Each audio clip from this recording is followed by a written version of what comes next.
Assalamualaikum warahmatullahi wabarakatuh. Kembali lagi bersama saya Anggi Anjani dengan MPM A1G 022054. Baiklah, pada kesempatan kali ini saya akan melanjutkan tugas pembuatan video presentasi mata kuliah pengelolaan pendidikan yang diampu oleh Bapak Dr. Muhammad Kristiawan MPD. Oke, langsung saja kita ke materi yang pertama, yaitu manajemen pendidik. Adapun pengertian dari manajemen pendidik, yaitu suatu kegiatan yang dilakukan secara bersama-sama oleh dua orang atau lebih, yang didasarkan atas aturan tertentu dalam rangka mencapai tujuan organisasi. Kemudian pendidik adalah tenaga kependidikan yang berkualifikasi sebagai guru, dosen, konselor, pamong belajar, tutor, instruktur, fasilitator, dan sebutan lain yang sesuai dengan kekhususannya, serta berpartisipasi dalam menyelenggarakan pendidikan Undang-Undang Nomor 20 Tahun 2003.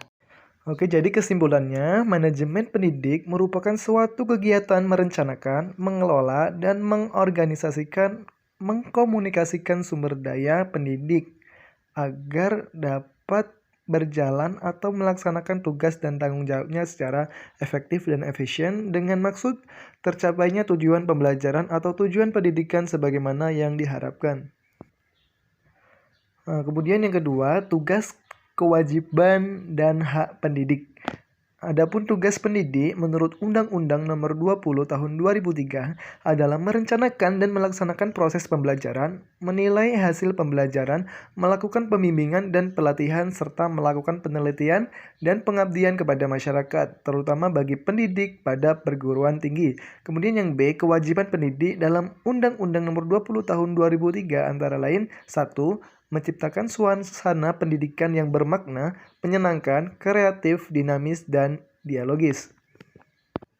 Kemudian yang kedua, mempunyai komitmen secara profesional untuk meningkatkan mutu pendidikan. Dan yang ketiga, memberi teladan dan menjaga nama baik lembaga, profesi, dan kedudukan sesuai dengan kepercayaan yang diberikan kepadanya. Kemudian yang C, hak pendidik dalam Undang-Undang Nomor 20 Tahun 2003. Antara lain, yang pertama, penghasilan dan jaminan kesejahteraan sosial yang pantas dan memadai. Kemudian yang kedua, penghargaan sesuai dengan tugas dan prestasi kerja. Kemudian yang ketiga, pembinaan karir sesuai dengan tuntunan pengembangan kualitas. 4. Perlindungan hukum dan melaksanakan tugas dan hak atas hasil kekayaan intelektual. Dan kemudian yang kelima, kesempatan untuk menggunakan sarana prasarana dan fasilitas pendidikan untuk menunjang kelancaran pelaksanaan tugas. Kemudian yang ketiga, peran pendidik. Nah, berikut adalah beberapa peranan guru dalam nuansa pendidikan yang ideal menurut Supardi. Di antaranya: A. Guru sebagai pendidik, B. Guru sebagai pelatih, C. Guru sebagai penasihat, kemudian D. Guru sebagai model dan teladan, kemudian E. Guru sebagai korektor, dan yang F. Guru sebagai motivator. Oke, yang keempat, penguasaan kompetensi pendidik. Nah, Supardi mengemukakan kompetensi-kompetensi pendidik sebagai berikut. A. Penguasaan kompetensi dasar. B. Penguasaan kompetensi pedagogik, kepribadian, sosial, dan profesional. Oke, yang kelima, rekrutmen dan seleksi guru dan staf. A. Kriteria dasar seleksi. 1. Ada rasional, kemudian ilmiah, objektif, kemudian yang keempat, berpedoman pada laporan analisis pekerjaan dan rencana perekrutan pegawai, kemudian kelima, efektif dan efisien. Kemudian keenam, memperhatikan peraturan dan ketentuan yang berlaku. 7. Dilakukan secara objektif dan jujur. Dan kemudian ke-8, dilakukan dengan profesional. Ya, kemudian yang B, ada pun cara dan metode seleksi. Di antaranya: 1. Seleksi persyaratan administrasi. 2. Seleksi pengetahuan umum. 3. Seleksi psikologi. Keempat, seleksi wawancara. Dan yang kelima, yaitu seleksi referensi. Oke, selanjutnya ada tujuan rekrutmen dan seleksi guru dan staf. Nah, 1. Untuk menetapkan kebutuhan rekrutmen organisasi masa sekarang dan yang akan datang. Kemudian yang kedua, untuk meningkatkan sejumlah calon pelamar kerja dengan biaya minimum. Kemudian yang ketiga, untuk membantu meningkatkan angka keberhasilan dan proses seleksi.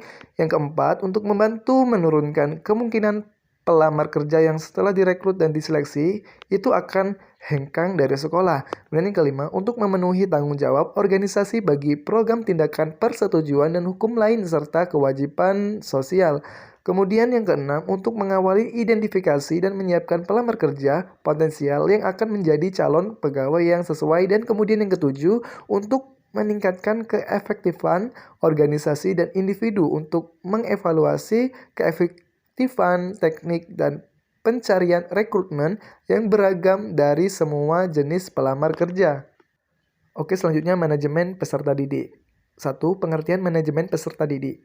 Peserta didik menurut Ketentuan Umum Undang-Undang Republik Indonesia Nomor 2 Tahun 1989 tentang Sistem Pendidikan Nasional adalah anggota masyarakat yang berusaha mengembangkan potensi dirinya melalui proses pendidikan pada jalur jenjang dan jenis pendidikan tertentu.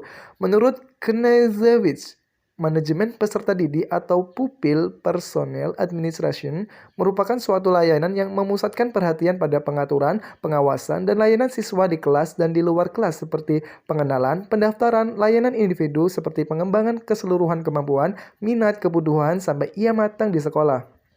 Jadi, manajemen peserta didik itu adalah suatu penataan atau pengaturan segala aktivitas yang berkaitan dengan peserta didik, yaitu mulai dari masuknya peserta didik sampai dengan keluarnya peserta didik tersebut dari suatu madrasah atau sekolah.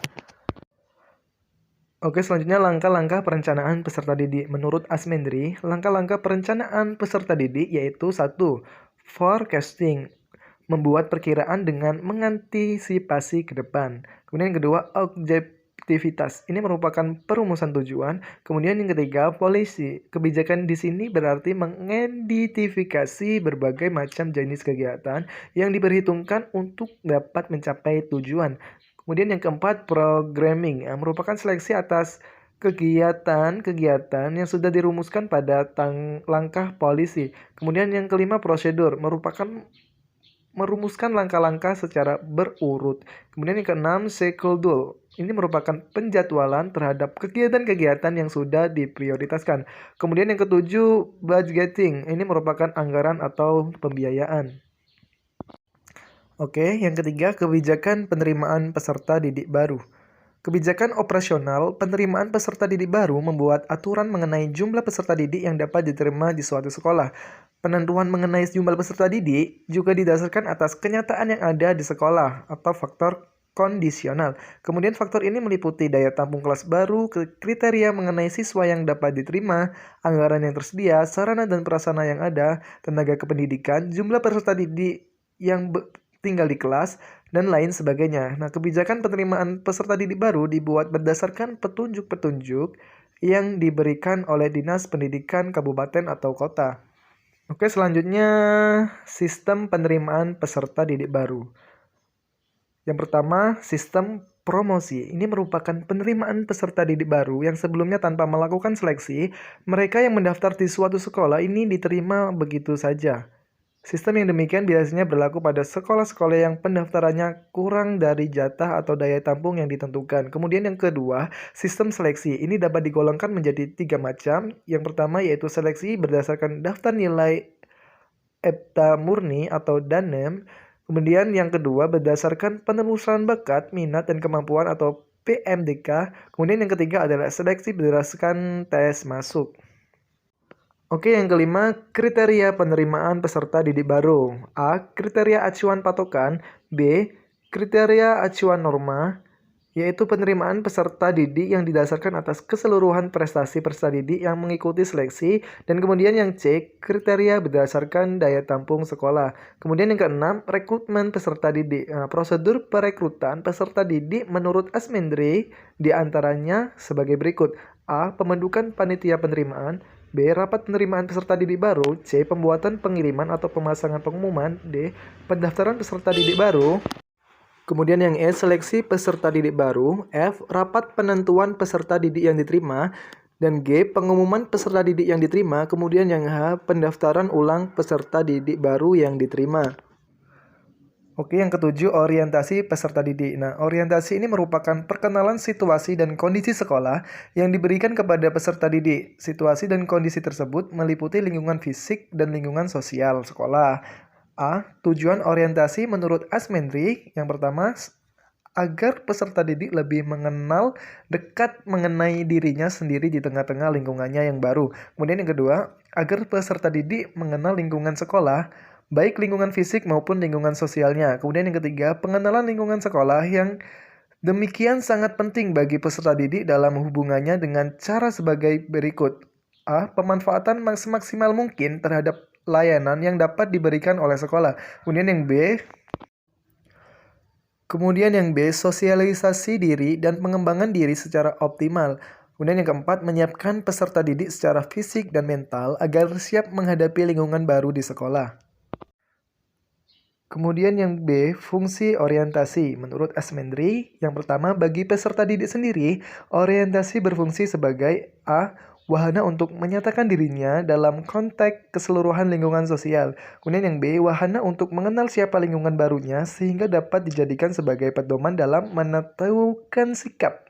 Kemudian yang kedua, bagi personalia, sekolah dan tenaga kependidikan, dengan mengetahui siapa peserta didik barunya, itu akan dapat dijadikan sebagai titik tolak dalam memberikan layanan yang mereka butuhkan. Kemudian yang ketiga, bagi peserta didik senior, dengan adanya orientasi ini akan mengetahui lebih dalam peserta didik penerusnya di sekolah tersebut. Oke, sekian penjelasan materi dari saya. Sampai jumpa lagi di bab selanjutnya. Saya akhiri. Wassalamualaikum warahmatullahi wabarakatuh.